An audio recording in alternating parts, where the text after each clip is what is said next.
साथियों, स्वागत है आप सबका रिजल्ट्स जस्ट स्टार्ट के सीरीज में। तो इसमें हम लोग यूनिट 2 स्टार्ट कर चुके थे। ये हमारा बिहार पॉलिटेक्निक के फर्स्ट ईयर स्टूडेंट्स के लिए fundamentals of electricals and electronics engineering का लेक्चर चल रहा है और इसमें हमने यूनिट 1 पूरी तरह से कंप्लीट कर दिया, जिसका प्लेलिस्ट हमारे इस प्लेटफॉर्म पे आपके लिए फ्री ऑफ कॉस्ट अवेलेबल है। आप प्लीज़ जाके चेकआउट करें। और हमने यूनिट 2 स्टार्ट कर दिया था एक्चुअली, जो कि हमारा था ओवरव्यू ऑफ एनालॉग सिग्नल। ठीक है, तो इसका पहला लेक्चर हमने आपको ऑलरेडी डिलीवर कर दिया है और ये दूसरा लेक्चर है, और कुल मिलाकर बोलें तो ये इस सब्जेक्ट का 12th लेक्चर है। ठीक है साथियों, तो चलिए इसमें हम लोग बात करेंगे कि पिछले लेक्चर में जहाँ तक हमने कर लिया था कि भाई ओवरव्यू ऑफ एनालॉग इलेक्ट्रॉनिक्स के अंदर जो हमारा एक फेमस डिवाइस होता है ऑप एम्प्स, ऑपरेशनल एम्पलीफायर, तो हम लोग उस पर बात कर रहे थे। हमने आपको बताया था कि बेसिक वर्किंग क्या होती है ऑप एम्प्स की, इसके कौन से एक दूसरा नाम से भी इसे जाना जाता है, इसे डिफरेंशियल एम्पलीफायर भी कहा जाता था। क्यों कहा जाता था? क्योंकि इनपुट पे पड़ने वाले पोटेंशियल डिफरेंस को ये एम्पलीफाई कर देता था और इसमें गेन इन्फिनिटी लेवल का होता था। मतलब ये किसी भी सिग्नल्स को बहुत ज़्यादा एम्पलीफाई कर देता था। और ऑपरेशनल एम्पलीफायर क्यों क्या कहते थे? क्योंकि सारे ही मैथमेटिकल्स ऑपरेशंस इसमें परफॉर्म किए जा सकते थे सारे, अर्थात जैसे एडिशन हो गए, आपके सब्सट्रैक्शन हो गए, डिफरेंशिएशन, इंटीग्रेशन, ये सारे ऑपरेशंस हम लोग परफॉर्म कर सकते थे। इसीलिए हम लोग इसको ऑपरेशनल एम्पलीफायर भी कहते थे। ठीक है, तो इस लेक्चर में ये भी बहुत बेसिक लेक्चर होने वाला है। तो इसमें हम लोग देखेंगे कि इसका हम लोग आइडियल और प्रैक्टिकल केस कैसे ले सकते हैं। बेसिकली ये आइडियल और प्रैक्टिकल केस में एक कंपैरेटिव स्टडी करेंगे। आइडियल ऑप एम्प्स क्या होता है, प्रैक्टिकल ऑप एम्प्स क्या होता है, इसके बीच हमारा एक कंपैरेटिव स्टडी चल रहा होगा। ठीक है, तो उम्मीद करेंगे आप इस लेक्चर को एंजॉय करेंगे। ये आपके लिए काफ़ी इंफॉर्मेटिव रहेगा और प्लीज़ जाके डिस्क्रिप्शन में चेकआउट करें। मैंने अपनी सारी ही डिटेल वहाँ पे आपको दे दी है। इधर आप व्हाट्सएप नंबर की बात करें, इधर आप किसी भी ग्रुप की बात करें, सारे कुछ आपको डिस्क्रिप्शन में दे दिया जाएगा। इसीलिए कुछ बच्चे सवाल करते रहते हैं, लेकिन सारे सवालों का जवाब आपको डिस्क्रिप्शन में मिल जाएगा। आइए देखते हैं ideal and practical op amps के बारे में हम लोग बात करेंगे। ठीक है, ऑप एम्प्स ऑपरेशनल एम्पलीफायर का शॉर्ट फॉर्म है, इसको शॉर्ट में कहा जाता है। और इसको करने से पहले एक छोटा सा कंसेप्ट हम आपको बताना चाहेंगे, बहुत ही प्यारा सा कंसेप्ट है। हमने आपको बताया था पहले ही लेक्चर में कि भाई इसे हम लीनियर डिवाइस कहते हैं। लीनियर डिवाइस का अर्थ आप जानते हैं? लीनियर डिवाइस का अर्थ हम आपको बता देते हैं। देखिए, एक्चुअली आप इसका ग्राफ ड्रॉ करेंगे तो आपको क्या मिलेगा कि जब आप सपोज यहाँ वी इन हमने दिया और यहाँ हमें वी आउट इस एक्सेस पे हमने दिखा दिया कि हमें ये इनपुट है, ये आउटपुट है। जैसे जैसे आप इनपुट को इंक्रीज करेंगे आपको आउटपुट वैसे ही मिलता जाएगा, यानी कि एक लीनियर मिलेगा, एक लाइन मिलेगा, ये एक रैखिक इसका ग्राफ कह ले तो मिलता है। ठीक है, जैसे जैसे आपने पॉइंट बढ़ाया इसमें भी बढ़ रहा है, इनपुट बढ़ाया तो आउटपुट बढ़ रहा है, इनपुट बढ़ाया आउटपुट बढ़ रहा है। देख लीजिए हर एक पॉइंट पे ऐसा ही हो रहा है, लेकिन एक समय आने के बाद ये अपने सैचुरेशन पॉइंट पे पहुंच जाता है और उसके बाद इसमें आपको कोई भी इंक्रीजमेंट देखने को नहीं मिलती है। और इसी को हम लोग क्या देते हैं, प्लस भी सेट। प्लस क्यों लिखा है? क्योंकि पॉजिटिव रीजन में है, नेगेटिव में भी सेम चीज होगा। ठीक है, अब यहां से आप कितना भी इनपुट बढ़ा लीजिए, the output will be same. ठीक है, इसीलिए हम लोग क्या लेते हैं, positive V set, voltage saturation point. ठीक है, आगे बढ़ते हैं। देखिए साथियों, आगे इसमें जो हमें पढ़ने के लिए है, हम बेसिक कंपैरिजन करेंगे, लेकिन उससे पहले एक इक्विवेलेंट डायग्राम देखना बहुत जरूरी है, जो कि हमारा ऑप एम्प्स का होता है, ताकि आपको समझ में आ जाए कि भाई जो हम टर्म यूज करने वाले हैं वो बेसिक टर्म यूज कहाँ होते हैं, कहाँ पे आते हैं एक ऑप एम्प्स के अंदर। तो हम लोग एक इक्विवेलेंट डायग्राम देखते हैं ऑप एम्प्स का।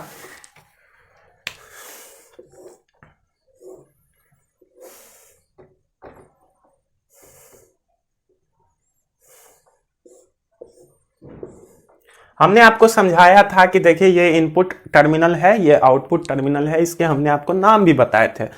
एक पॉजिटिव टर्मिनल हमारा था, एक नेगेटिव टर्मिनल। कि नेगेटिव टर्मिनल को हम लोग कहते हैं इन्वर्टिंग टर्मिनल, इन्वर्टिंग टर्मिनल। इसी को कह देते हैं पॉजिटिव वाले को नॉन इनवर्टिंग टर्मिनल। यहां तक क्लियर है चीजें। अब देखिए अगर इक्विवेलेंट डायग्राम की हम बात करें तो इसके अंदर ये दोनों वायर अंदर से शॉर्ट सर्किटेड होते हैं, यानी कि अगर हम आपको दिखाएं तो ये अंदर से ज्वाइंट होते हैं थ्रू अ रेसिस्टर। बेसिकली इसको रेसिस्टर करना ठीक नहीं होगा क्योंकि इस वायर में रेसिस्टर, कैपेसिटर और इंडक्टर तीनों की प्रॉपर्टी होती है। इसीलिए जब ये तीनों प्रॉपर्टी किसी वायर में काम कर रहे हों तो उसको हम लोग क्या देते हैं, इन्फिडेंस। क्या कह देते हैं, इन्फिडेंस। देख लीजिए, जब हमारे पास रेसिस्टर हो, इंडक्टर हो, कैपेसिटर हो, तीनों को मिला के हमारे पास हो जाता है इन्फिडेंस। और यहां पे चूंकि ये इनपुट दे रहे हैं इसीलिए हम लोग इसको कहेंगे input impedance, that is denoted by Z in, या फिर किसी और नंबर से भी आप डिनोट कर सकते हैं। ठीक है, जेड इन से हम फिलहाल कर लेते हैं। चलिए यहां तक बातें क्लियर है। वही सेम चीज आपको यहां पे देखने को मिल जाता है थ्रू अ रेसिस्टर। ये वायर हमारा आउटपुट है, ये बताने की आवश्यकता नहीं है हमारे जानकार मित्रों को। अब देखिए, अब यहां पे इनपुट इन्फिडेंस है साथियों, तो यहां पे होना चाहिए आउटपुट इन्फिडेंस। ठीक है, और एक बात जो गौर करने वाली है वो ये है कि इस इक्विवेलेंट डायग्राम में आपको कोई भी लूपिंग नहीं दिख रहा है, इसमें कोई लूप नहीं बन रहा है। मतलब कहने का अर्थ है यहां पे लूप से मतलब है कि आपको कोई कनेक्शन नहीं दिख रहा है इनपुट और आउटपुट में, इसीलिए इसे कहते हैं ओपन लूप और opamps. This is also called open loops, opamps operational amplifier. ठीक है, तो हम आगे पढ़ेंगे कि भाई ऑपरेशनल ओपन लूप्स को हम क्लोज लूप में कैसे कन्वर्ट कर सकते हैं और क्यों करते हैं, ये सब नेक्स्ट लेक्चर की बातें हैं। फिलहाल हमको ये इसमें बातें करनी है कि इसमें हम लोग कैसे आइडियल केस और प्रैक्टिकल केस को कंपेयर कर सकते हैं। तो चलिए हम लोग एक कंपैरिजन ले लेते हैं। यहाँ पे इसको हम मिटा देते हैं, एक छोटा सा कंपैरिजन करेंगे आइडियल और प्रैक्टिकल के बीच में। ये पॉइंट नोट करने वाले हैं, बहुत इंपॉर्टेंट है।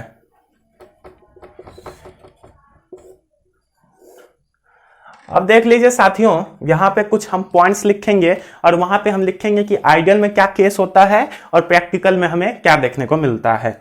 तो सबसे पहले अगर हम बात करें कि इसके गेन की, कि भाई इसमें गेन कितना होता है, आप सबको पता है कि भाई गेन को हम पहले दिखाते किससे हैं, पहले वो बताइए। ए हमारा होता है, नीचे में सबस्क्रिप्ट में AOL लिख सकते हैं या AO भी लिख सकते हैं या A0 भी लिख सकते हैं, जिससे आपको दिखाना हो। फिलहाल हम लोग AO भी या फिर AOL सपोज किसी एक से दिखा देते हैं, AOL।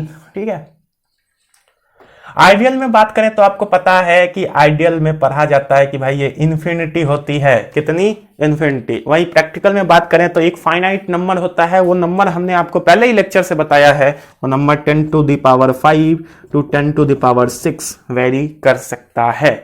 ठीक है, वो निर्भर करता है, हम लोग गेन को इंक्रीज या डिक्रीज करते हैं, वो निर्भर करता है फीडबैक के रेसिस्टेंट पे और इनपुट रेसिस्टेंट पे। अभी समझने वाली बात नहीं है, नेक्स्ट लेक्चर में आपको खुद ही समझ में आ जाएगा।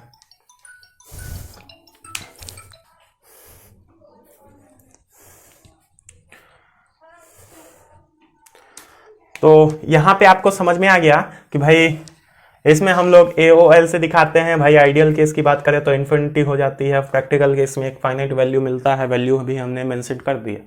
आगे हम बढ़ते हैं।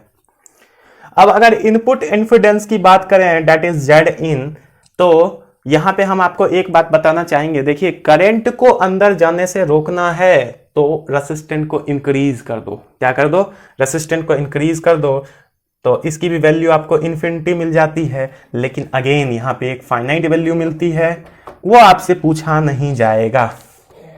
ठीक है, चलिए आउटपुट इन्फिडेंस की बात कर लें।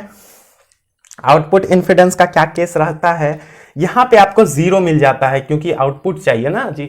अब यहां पे सारा का सारा करंट ब्लॉकेज लगा देंगे सब पे, तो आउटपुट में कुछ नहीं मिलने जा रहा है। तो यहां पे आइडियल के केस में 0 होता है और प्रैक्टिकल के केस में कुछ वैल्यू मिल रही होती है, some small value, very small value, very small value. एक बातें आपको क्लियर होगी अगर आपने वोल्टेज और करंट सोर्स वाला यानी कि यूनिट 1 का लास्ट लेक्चर आई थिंक देखा होगा, तो आपको क्लियर होगा कि भाई हम लोग क्यों आइडियल और प्रैक्टिकल केस को कंपेयर करते हैं, ये दोनों केस क्या होते हैं। हमने आपको वहीं पे समझा दिया, इसीलिए यहाँ समझाना हमें ठीक नहीं लग रहा है, आप वहाँ पे जाके देख सकते हैं, अवेलेबल है चैनल पे। अब देखिए हम लोग लास्ट की बात कर लेते हैं, दैट इज बैंडविड्थ। ये क्या होता है बैंडविड्थ? तो बैंडविड्थ जो होता है ये बेसिकली हम यहाँ पे कहेंगे कि ये एक लिमिट है, इस चीज की लिमिट। भाई किस चीज की लिमिट है? तो ये इसकी फ्रीक्वेंसी की लिमिट है कि ये कौन कौन से फ्रीक्वेंसी के सिग्नल्स को एम्पलीफाई कर सकता है। बेसिकली हम आपको बताना चाहेंगे कि आप एसी की फ्रीक्वेंसी के बारे में पढ़ते हैं तो वो 50 हर्ट्ज की फ्रीक्वेंसी होती है, HZ, ठीक है। वहीं डीसी की फ्रीक्वेंसी कोई मुझे बताए जरा सा, मुझे 0, क्योंकि ये फ्रीक्वेंट होता ही नहीं है, ये सिर्फ एक ही डायरेक्शन में होता है, इसकी कोई फ्रीक्वेंसी नहीं होती है। तो 0 से लेके ये इन्फिनिटी तक के सिग्नल को एम्पलीफाई कर सकता है। टर्मिनोलॉजी के तौर पे उसी को हम लोग बैंडविड्थ कह देते हैं। मतलब 0 से लेके अगर कोई इन्फिनिटी तक के सिग्नल्स को अगर फ्रीक्वेंसी की बात करें तो 0 से लेके इन्फिनिटी तक के सिग्नल को अगर कोई एम्पलीफाई कर दे तो हम उसके बैंडविड्थ को कह देते हैं कि भाई इसका बैंडविड्थ इन्फिनिटी तक है, यानी कि इन्फिनिटी है। ये सारे ही सिग्नल्स को एम्पलीफाई कर सकता है, whether this signals can be DC और कैन बी एसी, ठीक है। अब आगे बढ़ते हैं, यहाँ पे आपको अगेन कोई फाइनाइट वैल्यू दी जाएगी कि भाई इस वैल्यू के ऊपर के सिग्नल्स को ये एम्पलीफाई नहीं कर सकता है। ये पॉइंट्स आपको क्लियर है? तो आज के लेक्चर के लिए हम इतना ही रखते हैं। उम्मीद करते हैं कि ये सारे पॉइंट्स आपको बेहतरीन तरीके से समझ में आए होंगे और नेक्स्ट लेक्चर में मिलिए। नेक्स्ट लेक्चर में हम इससे भी आगे बात करेंगे, इसके फीडबैक के बारे में बात करेंगे कि भाई क्लोज लूप में हम इसको कैसे कन्वर्ट कर सकते हैं, हम लोग उस पर बात करेंगे, जो हमारा आई थिंक 4th और 5th टॉपिक है। ये 2nd और 3rd था, आप सिलेबस देख सकते हैं। सबसे पहले इंट्रो था जो हमने कर लिया, ये 2nd टॉपिक था और ये हमारा 3rd टॉपिक था, ठीक है। हम पूरे सिलेबस के पॉइंट टू पॉइंट चल रहे हैं, आप इसको एज इट इज़ नोट कर सकते हैं। इससे बढ़िया नोट्स मुझे लगता नहीं है कि आपको शायद कहीं मिले। हमने एक बहुत फेमस, एक बहुत जो आजकल जो बहुत मार्केट में फेमस ऑपेम्स है, ऑपरेशनल एम्पलीफायर है, उसकी हमने आपको उसका नाम बताया था, उसका नाम था 741 IC 741। आई थिंक आप वो याद रखें, क्योंकि मुझे ऐसा लगता है कि आपके एग्जाम्स के पॉइंट ऑफ व्यू से ये ऑब्जेक्टिव्स में आ सकते हैं। धन्यवाद दोस्तों इस वीडियोज़ को देखने के लिए। Thank you so much. Take care all of you.